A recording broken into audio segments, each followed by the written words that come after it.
Hi, my name's Cathy Radnor, and I work for CNIB in Eastern Ontario. Monique Caissie came to our training symposium this weekend and spoke eloquently. She covered topics such as setting healthy boundaries and assertiveness training, something that my group needs. We now feel more prepared and better equipped to go about our duties. So a big thank you, Monique. We really appreciate your coming. Now, I have heard people have gotten into arguments with him, and he has a rule. If he yells louder, he's right. This is not going to go well. I have a whole week of working with him, and I don't know how I'm going to make it through this week. Now, here I am. I want to go into a collaborative stance, and I know that it's not going to happen tonight because I'm just too mad. But the next day I come to work, and I'm prepared to try and change the dynamics so that this week goes well with him. So I say, hey, Dino, what's for supper tonight? Now, he's a bit of a control freak if you haven't figured that out. And he took over the kitchen when he started 5 weeks ago. And he's a good cook. And I know he could be a chef because he's told me several times.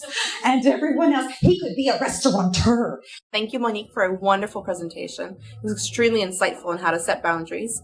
And definitely a lot of tips and tricks that I'll be taking home with me today.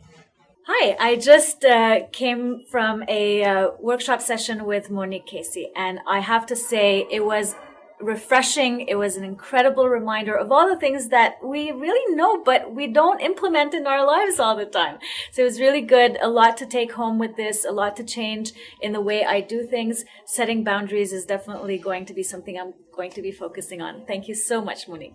And just out of curiosity, how many of you here work in an environment where you're in an office with a receptionist, by show of hands?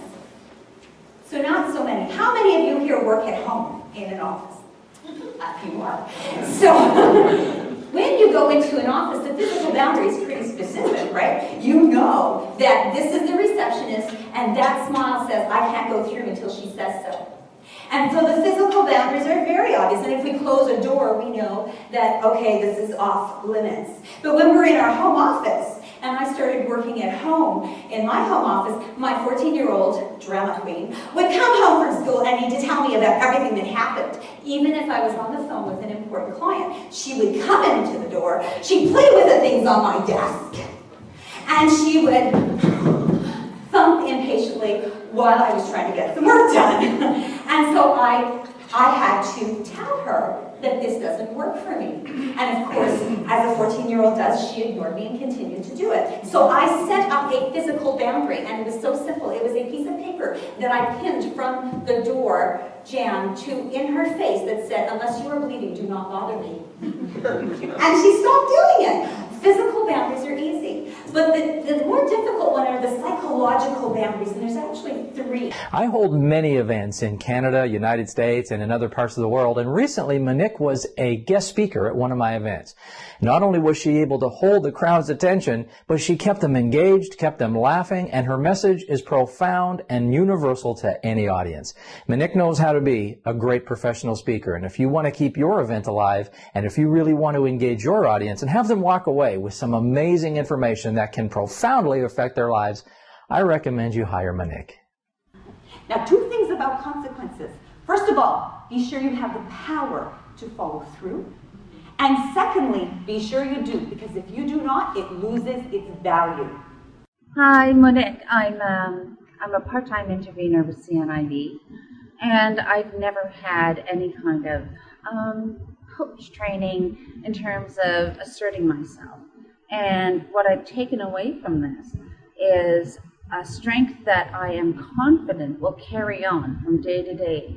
It impacted me so strongly that I feel capable of managing things that I didn't think I could manage before, because I know the language I need to use, whereas before I didn't know what to say. So I want to thank you. But when we're assertive, we're not trying to pull one over on the other, right? We're really trying to give them the information they need to sort of move on from where we're at so that we can be in better relationship with them. So I'm going to go through the continuum. So there's basically, you have your passive little kitty cat, and then you have your aggressive bull. I almost put a bulldozer there because some of them, and then of course we have our assertive person in the center. So it really is like a spectrum, right? So we have the passive person who's like, oh, please like me. And then we have the person on the other extreme who's like, I'm Donald Trump. And you've got the person in the middle. He won, by the way, last night? Yeah. I don't know if you know that. But so then you've got your person in the center who's really trying to just have a conversation with you.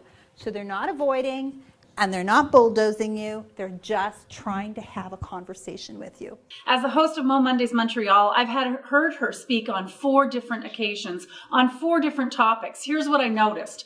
She's humble, she's comical, and she uses real life scenarios and gives us real life lessons that lead to real phenomenal results. You need Monique Caissie on your stage.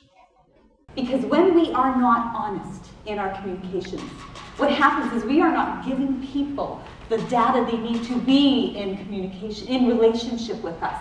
So when we allow ourselves to be honest, we allow ourselves to have better relationships.